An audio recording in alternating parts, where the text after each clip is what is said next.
अस्सलाम वालेकुम स्टूडेंट्स, इस वीडियो में मैं एक्सप्लेन कर रही हूँ potassium ions influx and efflux theory. Last video में मैंने एक्सप्लेन की थी star sugar inter conversion theory. Both of these theories explain opening and closing of stomata, that how stomata in plant leaves open during daytime and how they close at night time. So according to this theory, opening of stomata के लिए कौन से factors responsible हैं, कैसे stomata open होते हैं day time में। In the morning photosynthesis starts in the guard cells. Guard cells का मैंने आपको बताया था they are the only photosynthesising cells in leaf epidermis. Leaf epidermis के बाकी जो सेल्स हैं वो फोटोसिंथेसिस नहीं कर सकते, सिर्फ गार्ड सेल्स कर सकते हैं जिनके दरमियान स्टोमेटा प्रेजेंट होते हैं। Due to photosynthesis CO2 will be used inside the guard cells. अभी स्टोमेटा ओपन है नहीं, अभी होने हैं ओपन, अभी वो क्लोज्ड हैं। ये स्टार्ट ऑफ द डे की बात हो रही है कि अभी स्टोमेटा क्लोज्ड है। जो ऑलरेडी CO2 प्रेजेंट थी उसको यूज़ करके और लाइट क्योंकि आना शुरू हो गई है तो उसको यूज़ करके गार्ड सेल्स ने फोटोसिंथेसिस स्टार्ट कर दिया। So due to photosynthesis CO2 level will be decreased inside the guard cells. अब ये जो कंडीशन है decreased CO2 level in guard cells, ये कंडीशन, ये factor and also presence of blue light, these two factors stimulate influx of potassium ions in guard cells. Influx means inward movement of potassium ions in guard cells. Guard cells के अंदर potassium ions enter होना शुरू होंगे। कहाँ से आएंगे? Surrounding epidermal sales से। Second जो काम होगा गार्ड सेल्स के अंदर, एक तो पोटाशियम आयंस आ गए अंदर, सेकंड जो काम हो रहा है that is break down of malic acid. Malic acid which is already present in guard cells, it will be broken down into malate ions and H plus ions. H plus ions जो हैं they will move out of the guard cells towards the surrounding epidermal cells. Why? Because accumulation of H plus ions can cause acidic pH inside the guard cells. Guard cells की pH disturb हो सकती है। That's why to maintain the pH in guard cells H plus ions are removed from guard cells. बाकी क्या बच गया inside the guard cells?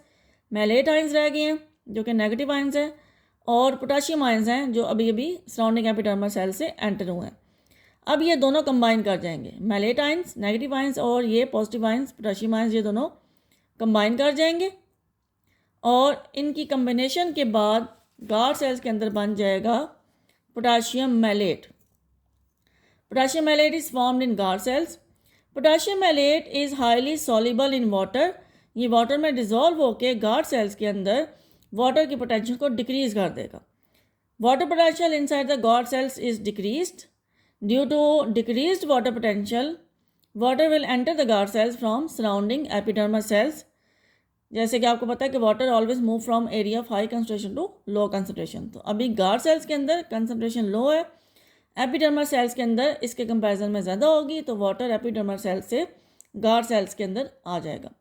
Guard cells के अंदर जब वाटर आ जाएगा guard cells become turgid and stomata इनके दरमियान जो है वो ओपन हो जाएंगे। So these are the factors which are responsible for opening of stomata at day time. अब इसको अगर डायग्राम से देखा जाए, ये इसकी डायग्राम बनेगी। डे टाइम में at the start of the day ये लाइट आ गई। ड्यू टू लाइट ग्लूकोज बनना शुरू हो गया गार्ड सेल्स के अंदर। ग्लूकोज से फिर CO2 का लेवल डिक्रीज़ हो गया।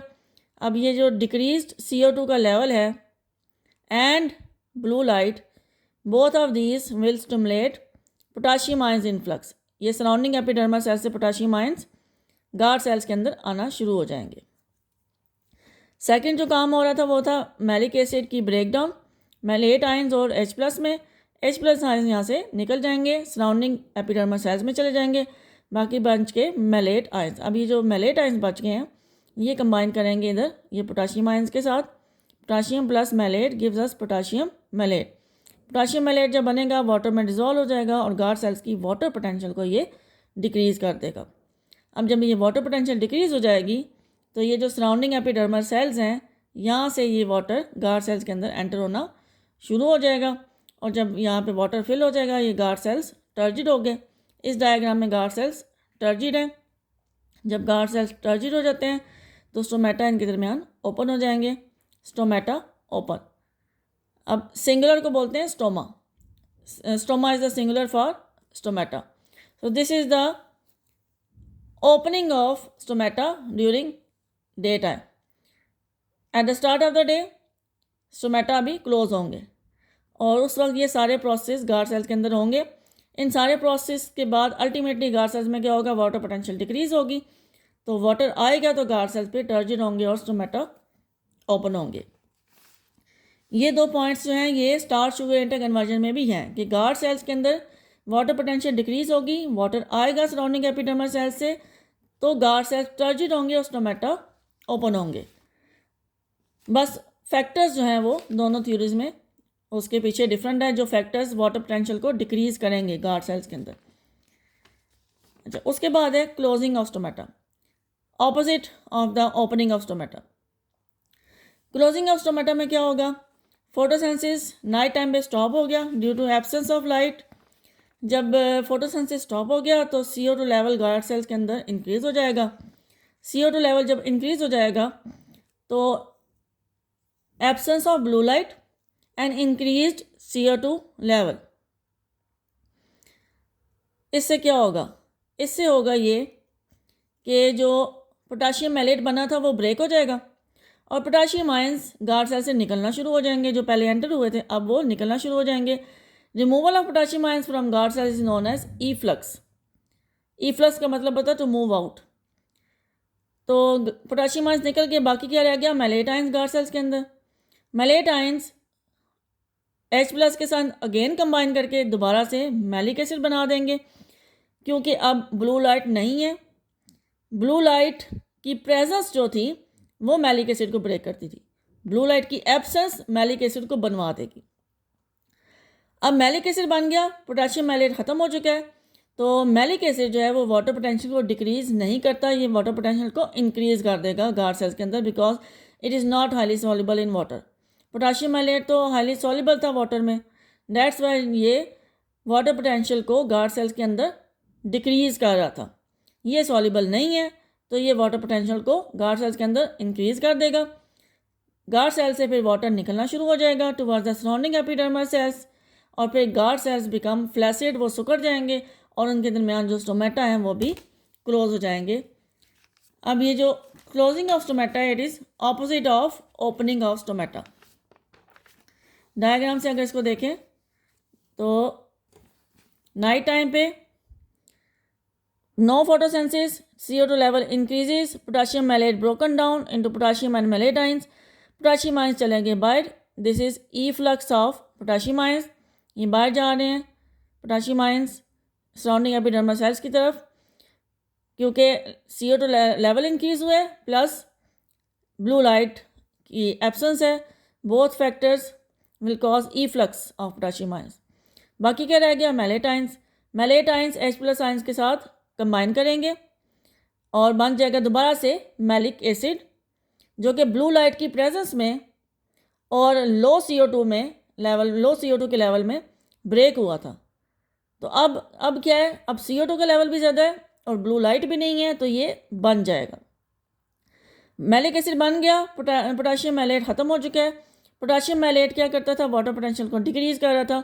ये जो है मैलिक एसिड ये वाटर पोटेंशियल को इंक्रीज़ कर देगा, तो वाटर जो है वो गार्ड सेल से निकलना शुरू हो जाएगा सराउंडिंग एपिडर्मल सेल्स की तरफ, और फिर गार्ड सेल्स जो हैं ये हो गए फ्लैसिड, ये सुकड़ जाएंगे और इनके दरमियान ये जो स्टोमेटा ये भी क्लोज हो जाएंगे। तो ये है closing of stomata at night time, both are opposite to each other. Opening of stomata में क्या हो रहा था, ओपनिंग ऑफ स्टोमेटा में पोटाशियम मैलेट बन रहा था, पोटाशियम आयंस अंदर आए थे और पोटाशियम मैलेट बन रहा था, और उससे वाटर पोटेंशियल डिक्रीज़ हो रही थी, जिससे वाटर आया और गार्ड सेल्स टर्जिड हुए, स्टोमेटा ओपन हुए। क्लोजिंग में क्या हो रहा है, क्लोजिंग में पोटाशियम मैलेट ब्रेक हो रहा है और पोटाशियम आयंस बाहर जा रहे हैं और मैलिक एसिड दोबारा बन रहा है और वाटर पोटेंशियल इंक्रीज हो रही है और गार्ड सेल्स फ्लैसिड होके स्टोमेटा क्लोज हो रहे हैं। अब ये इसमें फ्लो चार्ट बना हुआ है ओपनिंग ऑफ स्टोमेटा का।